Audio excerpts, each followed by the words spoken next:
ఉత్తరాదిలోని పలు రాష్ట్రాలను పొగమంచు దుప్పటి కప్పేస్తోంది. పంజాబ్, హర్యానా సహా పలు రాష్ట్రాల్లో పంట వ్యర్థాలను తగలబెడుతున్న కారణంగా ఢిల్లీతో పాటు పలు ఉత్తరాది రాష్ట్రాలను పొగమంచు దట్టంగా కమ్మేసింది. గాలి విషపూరితంగా మారింది. వాయు నాణ్యత కనిష్టానికి చేరింది. దీంతో ఉత్తరాది రాష్ట్రాల్లోని జనం ఊపిరి తీసుకునేందుకు ఇబ్బందులు ఎదుర్కొంటున్నారు.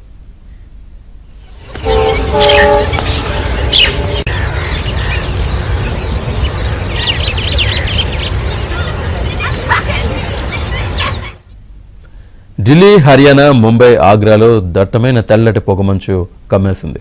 విజిబిలిటీ సరిగా లేక వాహనదారులు తీవ్ర ఇబ్బందులు ఎదుర్కొంటున్నారు. పొగమంచు దట్టంగా అలుముకోవడంతో రవాణా సమస్య తీవ్రమైంది. ఉత్తర భారతదేశంలోని పలు నగరాల్లో పొగమంచు కారణంగా ఉదయం 9 గంటలకు కూడా విజిబిలిటీ సరిగ్గా లేని పరిస్థితులు ఏర్పడుతున్నాయి. రైళ్లు, విమానాల రాకపోకలపై కూడా పొగమంచు ప్రభావం తీవ్రంగా కనిపిస్తోంది.